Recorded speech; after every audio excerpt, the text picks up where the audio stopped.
और इसमें मैंने कल बताया था अफर्मेटिव।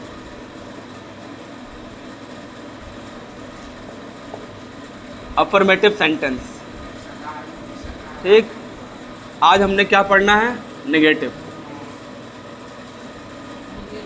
नेगेटिव सेंटेंस, ठीक। ये पढ़ लिया हम लोगों ने। आज पढ़ना है नेगेटिव। प्रेजेंट इंडेफिनिट में जो नेगेटिव सेंटेंस होता है उसमें बेसिकली क्या लगता है? नॉट। नॉट सभी में होगा। नेगेटिव का मतलब नॉट। इससे पहले दो वर्ड लग सकते हैं, डू और डज, ठीक। डू नॉट और डज नॉट लगा करके आप क्या बनाएंगे? ठीक। अब इसको फॉर्मेट को समझ लो पहले। Subject plus do plus does plus not plus verb की फर्स्ट फॉर्म प्लस ऑब्जेक्ट। ये ध्यान रखना है तुमको। क्या ध्यान रखना है? कि वर्ब की हमेशा हमेशा कौन सी फॉर्म आएगी? V1 आएगी। मैंने कल परसों बताया भी था कि V1 और V2 V3 V5 क्या होता है। तो तुमको नेगेटिव सेंटेंस जब भी बनाना होगा तो हमेशा वर्ब की फर्स्ट फॉर्म आएगी, इसके अलावा कोई और फॉर्म नहीं आएगी, किसी भी कंडीशन में नहीं आने वाली है। अब तुम्हें ध्यान रखना है कि डू कहाँ लगेगा और डज कहाँ लगेगा। इसके लिए आपको ध्यान रखना है ही, शी, इट और कोई भी नाम, इसके साथ में क्या लगाओगे? Does not plus V1। एक फॉर्मेट ये ध्यान रखना। पहला फॉर्मेट क्या हो गया? ये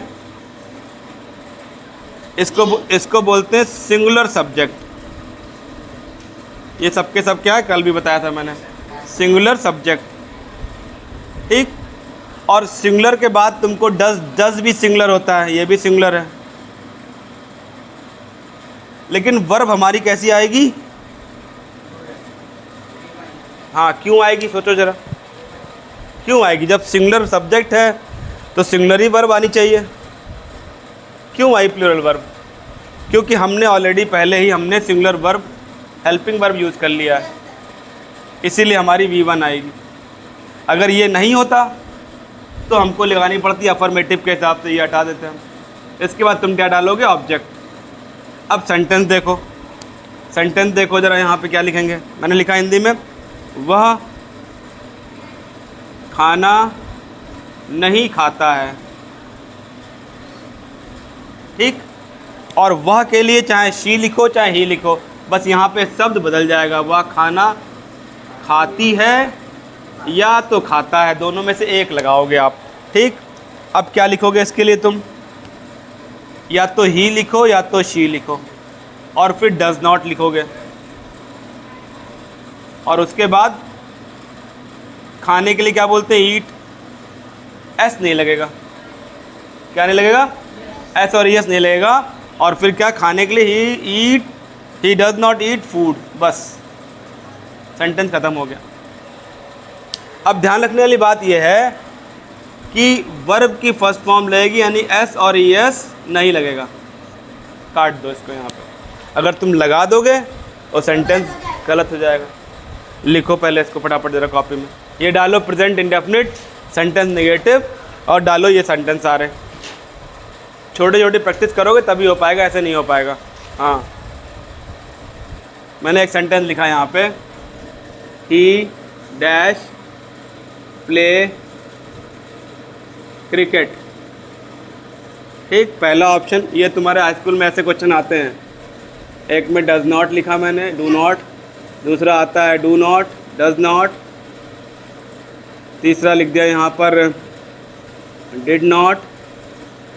चौथा लिख दिया यहाँ पर हमने हैज़ नॉट, ठीक। अब ये सेंटेंस, इस सेंटेंस में इन चारों में से एक लगाना है। ऐसे क्वेश्चन आते हैं, तब क्या करोगे? हाँ, फिलर्स बोलते हैं इनको हैं। अब क्या लगाओगे इसमें? हैं? Does not. क्यों लगाओगे? हाँ, ये क्या है? हमको वर्ब की फॉर्म भी पहचाननी पड़ेगी। ऐसा नहीं कि आप अंधेम लगा दिया। देखो, एक चीज़ और देख लो यहाँ पर। तुमको एक रट्टा मारा तुमने कि तुम्हें केवल ये लगाना है बस। लेकिन ये सोचो कि ये क्यों नहीं आएगा, ये क्यों नहीं आएगा, ये क्यों नहीं आएगा, ये भी सोचो ना पहले। मान लो हम चलो हम मान लो यहाँ पर ये है, ये कुछ भी दिया हुआ है, ठीक है।